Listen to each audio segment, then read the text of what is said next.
सब साधन है।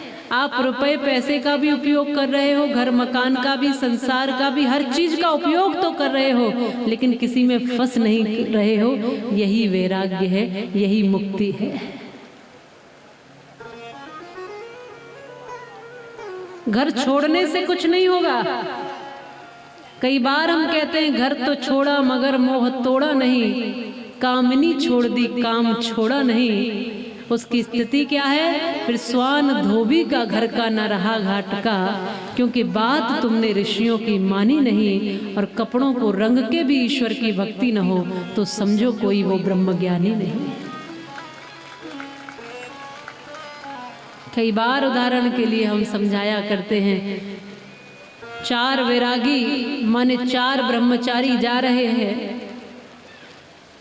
गुरुजी के आश्रम में अपने गुरु से मिलने के लिए। मार्ग में नदी पड़ी है, नदी के किनारे पर एक स्त्री खड़ी हुई है, उसको उस पार जाना है। फल बेचने वाली महिला है। इसने आग्रह किया उनसे, भैया मुझे नदी पार करा दो, पानी बहुत लगता है और उस पार मेरा छोटा सा बालक मेरे लिए बिलखता होगा। मैं फल बेचती हूँ दिन भर, इस पार से उस पार जाती हूँ, दूसरे गांव में जा जाकर फल बेचती हूँ, लेकिन शाम हो गई है, आते आते मेरा बालक बिलखता होगा, छोटा बालक है। भय लग रहा है कहीं इस नदी में डूब न जाऊं, अधिक पानी हो तो, इसलिए कहती हूँ नदी पार करा दो। इन ब्रह्मचारियों ने कहा कि नहीं नहीं, हमारे गुरुदेव की आज्ञा है कि किसी स्त्री को छूने की तो बात अलग, देखना तक नहीं। एक ब्रह्मचारी ने कहा कि कोई बात नहीं, मैं पार करवा देता हूं। 3 तो अलग खड़े हो गए। कुछ भी हो जाए, किसी भी स्थिति में हम तुम्हें छूना तो छोड़ो, देखेंगे भी नहीं। एक ब्रह्मचारी ने सहज में कह दिया, चलो माता जी मैं पार कराता हूं। हाथ पकड़ लिया, नदी पार कराने लगे। बीच नदी में जब पानी बहुत अधिक हुआ तो इस स्त्री के पैर उखड़ने लगे, ये बह जाने की स्थिति में आने लगी। तब ब्रह्मचारी ने देखा तो उठाकर कंधे पर बिठा लिया और नदी पार करा दी, उस पार जाकर उतार दिया। वो अपने घर चली गई और ये सब आश्रम के लिए चल पड़े। लेकिन जब इन 3 ब्रह्मचारियों ने देखा ये तो जल भुन के राख हो गए, गुरुदेव की आज्ञा का उल्लंघन किया है, उसका हाथ पकड़ा और हाथ पकड़ा तो पकड़ा, कंधे पर भी बिठा लिया। सबसे पहले आश्रम जाकर इस आश्रम से निकलवाना। 4 दिन लगे इनको आश्रम जाने में, पहुंचने में। पहले के रास्ते थे।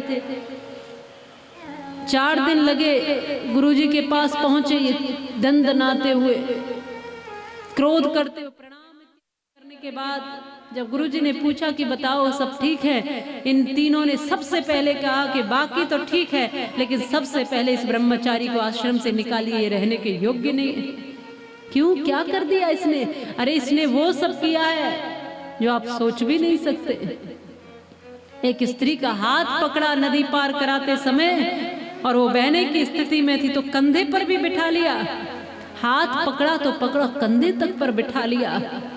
4 दिन से हमारे मन में बस यही एक बात चल रही है कि सबसे पहले इसको जाकर निकलवाना है। गुरुजी ने कहा शांत हो जाओ, शांत, बिल्कुल शांत हो जाओ। गुरुजी ने कहा कि देखो,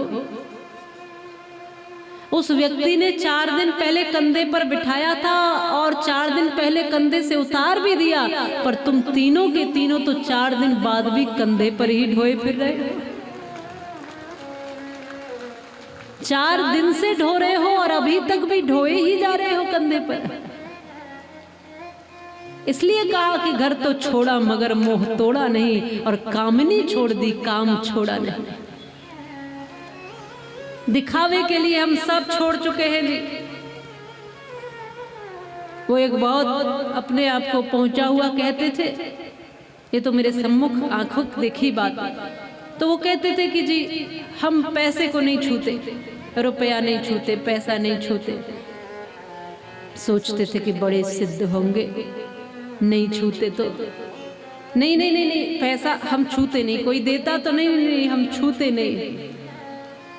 तो हम बड़े भाव से सोचते थे कि देखो कैसे है ये, विरक्त है ये तो। लेकिन दूसरे ही पल देखते थे कि वो छूते नहीं थे, लेकिन इतना बड़ा सा थैला आगे कर देते थे, इसमें डाल दो। छूते नहीं है, इसमें डाल, अरे इसमें आएगा भी कितना।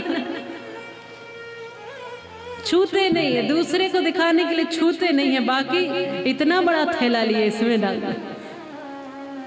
घर तो छोड़ा मगर मोह तोड़ा नहीं।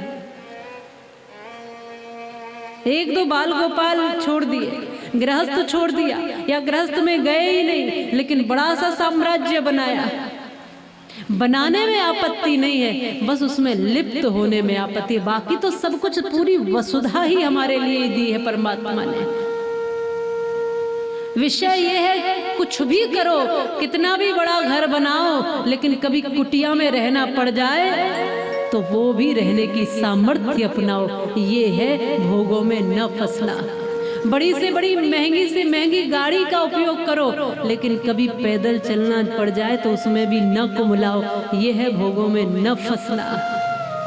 ऊंची से ऊंची पदवी को प्राप्त करो, लेकिन कभी वो पदवी ना भी रहे तो भी तुम्हारा स्वाभिमान उतना ही ऊंचा रहे। ये है भोगों में न फंसना। खूब गले में फूल मालाएं, हार और सब कुछ पड़ा है, लेकिन कभी किसी ने अपशब्द कह दिए, अपमान कर दिया, तो भी आपकी चाल में कोई अंतर न हो। ये है भोगों में न फंसना। आपकी चाल बिल्कुल अलग हो, और ईश्वर भक्तों की चाल बिल्कुल अलग होती है। आपने देखा भी होगा कि फकीरी में भी लोग मुस्कुराते दिखते हैं, और कई बार महलों में भी लोग रोते फिरते हैं। इसलिए अमीर वो अमीर क्या जिसका दिल फकीर न हो, और फकीर वो फकीर क्या जिसका दिल अमीर न हो।